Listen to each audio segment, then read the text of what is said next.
नमस्कार। इस वीडियो के माध्यम से हम लोग मुग़ल काल पढ़ेंगे। मुग़ल काल का जो टाइम पीरियड है 1526 से लेकर 1707 तक है। 1526 क्यों? क्योंकि इस समय बाबर आया था, और 1707 इसलिए क्योंकि इस समय औरंगजेब जो है उसकी मृत्यु हो गई। ऐसा नहीं है कि औरंगजेब के बाद मुग़ल नहीं रहे, मुग़ल 1857 तक भारत में रहे। हालांकि ये नाम मात्र का रहा, क्योंकि 1707 के बाद औरंगजेब की मृत्यु के बाद मुग़ल बहुत कमज़ोर हो गए थे। तो हमें 1707 के बाद का इतिहास आधुनिक भारत के तहत पढ़ना होता है। फिलहाल हम लोग मध्यकालीन भारत पढ़ रहे हैं, तो यहाँ हम लोग मुग़ल समझते हैं। देखिए, जब सल्तनत काल का आखिरी दौर चल रहा था तो आपको पता है कि लोदी धीरे धीरे क्या हो गए, कमज़ोर हो गए, और भारत छोटे छोटे राज्यों में क्या हो गया, बट गया। तो ऐसे में एक नई सत्ता को भारत में अपनी सत्ता स्थापित करने का मौका मिल गया। इसी के तहत बाबर आता है और बाबर अपनी सत्ता यहाँ स्थापित करता है।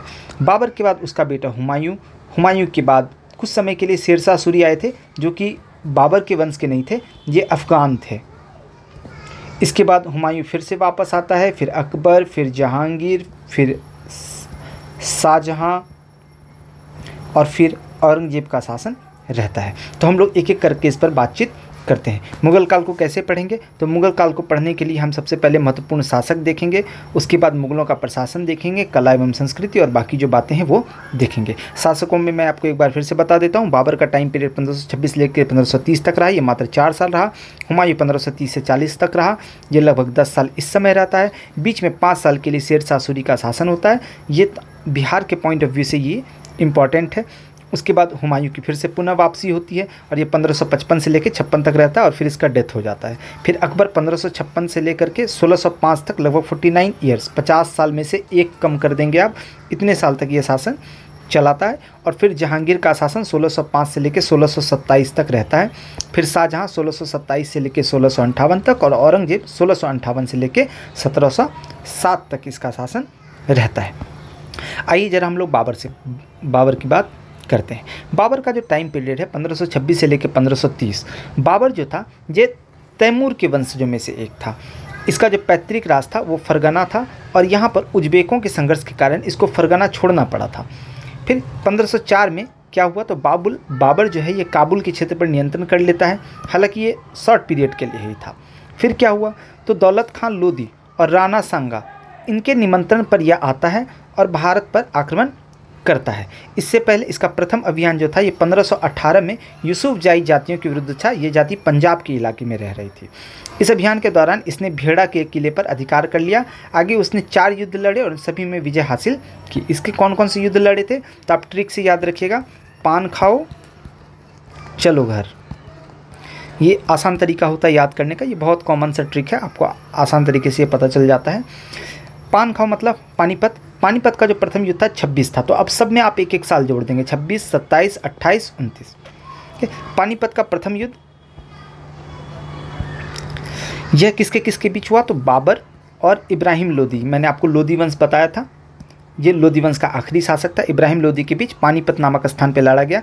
इस युद्ध की जो मुख्य बातें वो ये ध्यान रखना है कि बाबर ने इस युद्ध में तोपों का प्रयोग किया, और तुगलमा पद्धति और रूमी विधि का इसमें प्रयोग किया गया था। फिर खानवा का युद्ध है 1527 में ये हुआ, ये बाबर वर्सेस राणा सांगा था।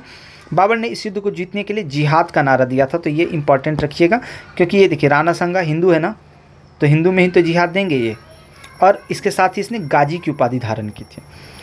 चंदेरी का युद्ध ये बाबर वर्सेस मेदिनी राय हुआ, और घग्गर का युद्ध ये बाबर वर्सेस अफगानों के बीच ये युद्ध हुआ था। 1530 में आगरा में बाबर की मृत्यु हो गई और इसको आराम बाग में दफनाया गया, लेकिन बाबर की इच्छा थी कि इसको काबुल में दफनाया जाए, तो आगे चलकर बाबर को काबुल में ले जाकर के दफना दिया गया।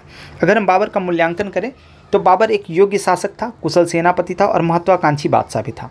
कुषाणों के बाद ये पहला शासक था जिसने कांधार और काबुल को अपने नियंत्रण में रखा। युद्ध में इसने तोपों और तुगलमा पद्धति का प्रयोग किया। बाबर विद्वान भी था, लेखक भी था। इसने अपनी आत्मकथा लिखी है तुजुक-ए बाबरी को ही आप बाबरनामा के नाम से जानते हैं। यह जो है ये तुर्की भाषा में लिखी हुई है, तो ये आपको ध्यान रखना है। और इसका जो फारसी में अनुवाद किया, तुर्की और फारसी अलग अलग भाषा है, आप एक मत समझ लीजिएगा। इसका जो फारसी में अनुवाद किया था वो अब्दुल रहीम खाना ने किया था, ये आपको ध्यान रखना है। इसके बाद श्रीमती वेब्रिज करके एक विद्वान है, इन्होंने इसका अंग्रेजी में अनुवाद किया, किसका? बाबरनामा का। तो ये साइड में आपको लिखा हुआ है, ये फैक्ट आपको ध्यान रखना है। बाबर प्रकृति प्रेमी भी था। उसने अपनी आत्मकथा में भारत की जलवायु का वर्णन किया। इसने अपनी पुस्तक में भारत की राजनीतिक स्थिति का वर्णन करते हुए 2 हिंदू राष्ट्र तथा 5 मुस्लिम राज्यों की चर्चा की थी। अपने समकालीन शासकों में इसने विजयनगर के शासक कृष्णदेवराय को सबसे शक्तिशाली बताया था। बाबर लिखता है, भारतीय मरना जानते हैं, लड़ना नहीं जानते। बाबर जो था धार्मिक दृष्टिकोण से उदार व्यक्ति था। अब ये कितना सही है ये तो आप पर निर्भर करता है। यह हुमायूं को सलाह देता है कि भारत पर शासन करते समय धर्म के आधार पर भेदभाव न किया जाए। लेकिन ये देखिए कि ये जब युद्ध लड़ता है राणा सांगा के साथ तो जिहाद का नारा भी देता है। खैर, बाबर कला प्रेमी व्यक्ति भी था। इसने अपनी आत्मकथा में भारतीय स्थापत्य की निंदा की, हालांकि उसने ग्वालियर के स्थापत्य की प्रशंसा भी की थी। इसने अनेक मस्जिदों का निर्माण करवाया था, जिनमें पानीपत का काबुली बाग मस्जिद, तो काबुली बाग मस्जिद आपको ध्यान रखना है। इसके अलावा आगरा का मस्जिद, संभल का मस्जिद, ये सब मस्जिद इसके प्रमुख मस्जिद हैं।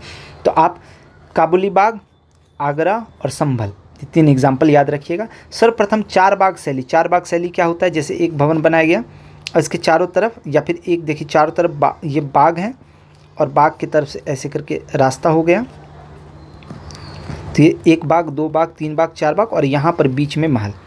ठीक है, तो इसको बोलते हैं 4 बाग शैली। तो भारत में बाबर ने ही 4 बाग शैली का, भारत में 4 बाग शैली बाबर ही लेकर के आया था।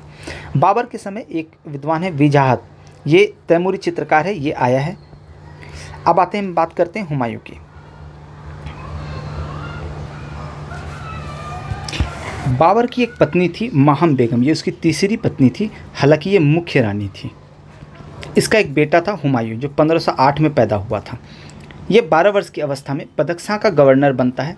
इसके भाई हैं कमरान, अस्करी, हिंदाल, ये सब। बाबर की मृत्यु के बाद 22 वर्ष की अवस्था में आगरा में हुमायूं का राज्याभिषेक किया जाता है। इससे पहले 12 वर्ष की अवस्था में उसे बदख्शां का गवर्नर बनाया गया था। तैमूरी परंपरा के अनुसार अपने राज्य को अपने भाइयों के साथ इसको बांटना पड़ा।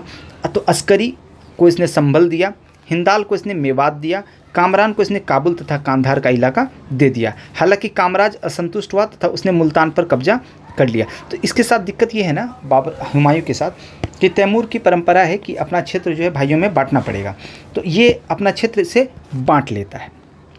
बाबर की मृत्यु के समय मुगल राजवंश भारत में अपनी जड़ें नहीं जमा सका था। हुमायूं का संपूर्ण जीवन अपनी जड़ों को मजबूत करने के लिए संघर्षरत रहा तथा उसका जीवन संघर्षों में ही समाप्त हो गया। ये आपसे पीटी में नहीं पूछेगा, ये आपको ध्यान रखना है। हुमायूं के समय क्या क्या चुनौतियां हैं? तो इसके साम्राज्य का विभाजन हो गया है, एक आपको ध्यान रखना है। राजस्व की कमी है, राजपूत राजवंश जो है वो भी क्या कर रहे हैं, बार बार विरोध कर रहे हैं, और अफगान भी इनके सामने चुनौती बन के खड़े हैं। तो बाबर ने कुछ युद्ध लड़े। अब इन युद्धों में कौन कौन सा युद्ध वो विजयी होता है, इसको ध्यान रखना है। तो एक युद्ध ये होता है कलिंजर का युद्ध, 1531 में हुमायूं वर्सेस प्रताप रुद्रदेव रहता है और इसमें हुमायूं जीतता है। फिर होता है चुनार का युद्ध 1532 में, ये हुमायूं वर्सेस शेरशाह सूरी और इसमें दोनों के बीच समझौता हो जाता है। फिर गुजरात का अभियान होता है 1535 से लेकर 36 तक। यह स्थान किस स्थान पर होता है? तो सारंगपुर। यहाँ पे हुमायूं वर्सेस बहादुर शाह, जो गुजरात का शासक है, इसका तोपची है रूमी खां। तोपची मतलब तोप चलाने वाला। तो ये 3 युद्ध हुमायूं ने जो जीते थे। अब जो हारे थे उसको ज़रा ध्यान रख लीजिए, पराजय किस में हुआ। चौसा का युद्ध हुआ 1539 में, ये बक्सर के पास स्थान है। 27 जून 1539 को ये हुआ था, हुमायूं वर्सेस शेरशाह सूरी। कर्मनासा नदी के तट पर यह युद्ध लड़ा गया था। इसमें हुमायूं हार गया तथा नदी में डूबकर इसने अपनी जान बचाई थी। फिर हुआ बिलग्राम का युद्ध, इसको कन्नौज का भी युद्ध के नाम से जानते हैं। यह युद्ध भी हुमायूं एवं शेरशाह सूरी के मध्य हुआ था। इसमें हुमायूं की पराजय हुई। पराजय के बाद हुमायूं कन्नौज से आगरा की तरफ भागा। शेरशाह सूरी ने यहाँ भी उसका पीछा किया। अंततः हुमायूं ने अपने परिवार को अमरकोट के शासक के संरक्षण में छोड़ दिया। आगे लगभग 15 वर्षों तक ईरान में निर्वासित जीवन व्यतीत किया। शेरशाह सूरी के उत्तराधिकारियों के कमज़ोर होने के पश्चात 1555 में ये क्या करता है, वापस आता है। और वापस जो आता है तो माछीवाड़ा के युद्ध में इसने अफगानों को पराजित किया एवं आगरा पर पुनः नियंत्रण स्थापित किया। 1526 में दीन पनाह पुस्तकालय की सीढ़ियों से गिरकर इसकी मृत्यु हो गई। ये जो दीन पनाह पुस्तकालय था ये किसने बनवाया था? ये शेरशाह सूरी ने बनवाया था। शेरशाह सूरी जो है, शेरशाह सूरी आगे हम लोग बात करेंगे। इसका मकबरा कहाँ है? तो इसका मकबरा है सहसाराम, ये बिहार में। आप जाएंगे तो आपको पता चल जाएगा कि क्यों गिरा था ये, क्योंकि सीढ़ियाँ बड़ी ऊंची ऊंची हैं। हुमायूं से रिलेटेड और आपको क्या याद रखना है, तो हुमायूं नामा की जो रचना थी ये गुलबदन बेगम ने की थी, और हुमायूं का जो मकबरा है ये उसकी पत्नी हमीदा बानो बेगम ने बनवाया था। अब जरा हम लोग सूर्यवंश की बात कर लेते हैं, 1540 से लेकर 1555 तक। इसका संस्थापक कौन है? शेरशाह सूरी। ये द्वितीय अफगान है, पहला अफगान वंश आप जान रहे हैं लोधी वंश था। तो शेरशाह सूरी का पहले हम प्रारंभिक जीवन देखेंगे, फिर इसके राजनीतिक अभियान देखेंगे, फिर इसका प्रशासन देखेंगे, फिर इसकी भूराजत्व नीति देखेंगे, कल्याणकारी राज्य देखेंगे, स्थापत्य और इसके उत्तराधिकारी के बारे में हम चर्चा करेंगे। देखिए जो मुख्य बात है वो शेरशाह सूरी हमको क्यों पढ़ना है, क्योंकि शेरशाह सूरी जो है ये बिहार वाले एरिया से, ये बिहार वाले एरिया का है, और ये जो है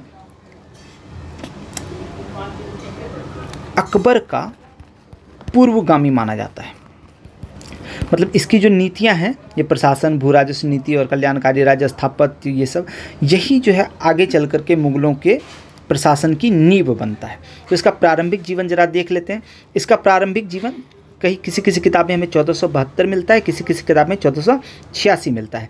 डॉक्टर कानूनगो करके एक इतिहासकार हैं, वो 1486 बताते हैं, और प्रोफेसर परमात्मा शरण ये 1472 बताते हैं। तो ये डाउटफुल होता है, इसलिए इस पर क्वेश्चन नहीं पूछेंगे आपसे।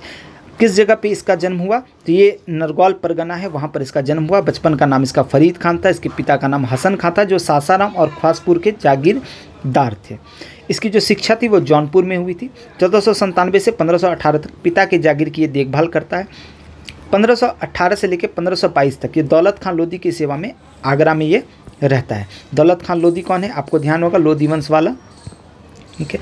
1522 में बहार खान लोहानी की सेवा में इसको दक्षिण बिहार ये भेज दिया जाता है। ये बहार खान लोहानी कौन है, ये दक्षिण बिहार का शासक है। दक्षिण बिहार अगर हम ऐसे करें तो आपको पता है ये गया, नालंदा, बिहार शरीफ, ये वाला एरिया दक्षिण बिहार कहलाता है। इसका पुत्र है जलाल खां। तो ये जो है शेरशाह सूरी जलाल खां को क्या का बॉडीगार्ड है, ऐसे समझ लीजिए आप। आगे चलकर बहार खां मोहम्मद शाह की उपाधि धारण कर बंगाल पर नियंत्रण करता है। 1528 में चंदेरी के युद्ध में बाबर की तरफ से शेरशाह सूरी ने युद्ध किया और मुगलों की युद्ध नीति से यह परिचित हो गया। तो बाबर क्या कहता है, बाबर कहता है, बाबर इसके बारे में कहता है, हुमायूं को बताता है कि इससे ज़रा बच के रहना। इसका कथन है किसका, शेरशाह सूरी का।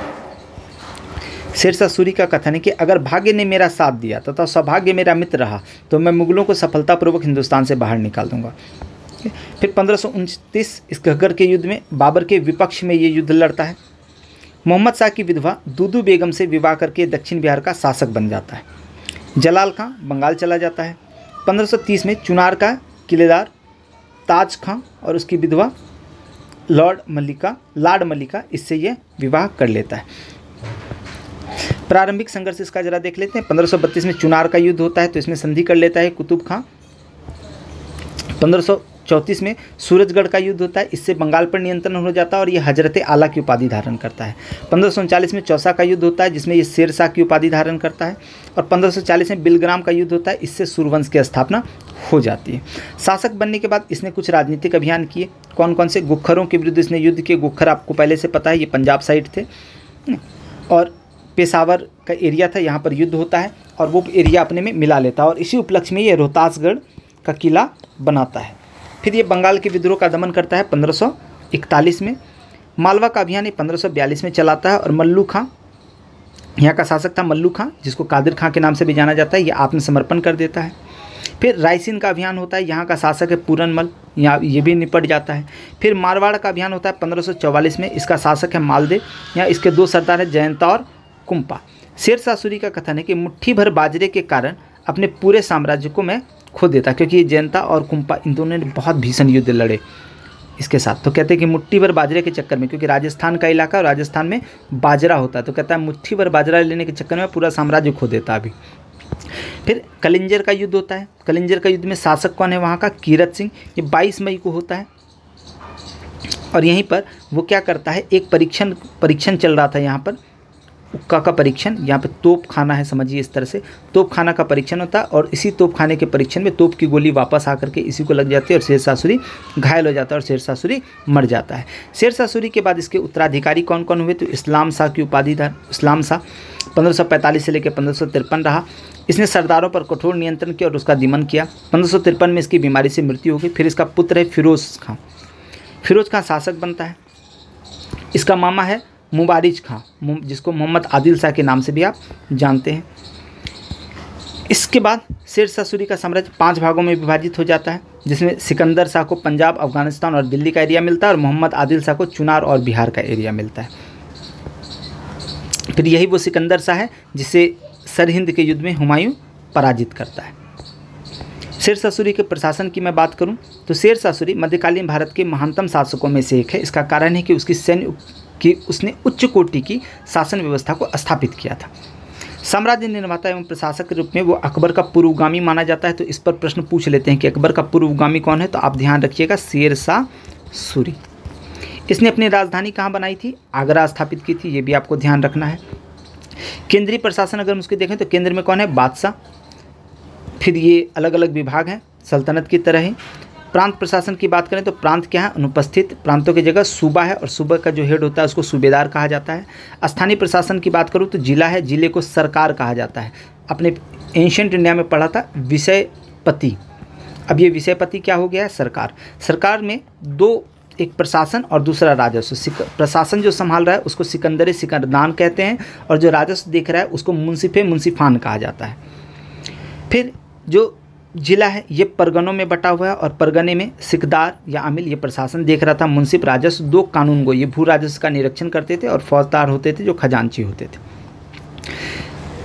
शेरशाह सूरी के सैन्य सुधार की बात करूं तो अलाउद्दीन खिलजी की भांति इसने दाग और हुलिया प्रथा प्रारंभ किया था। सैनिकों को नगद में वेतन देना प्रारंभ किया तथा तेजी से हमले करने वाले शस्त्रों और हल्के तोपों का निर्माण इसने प्रारंभ करवाया।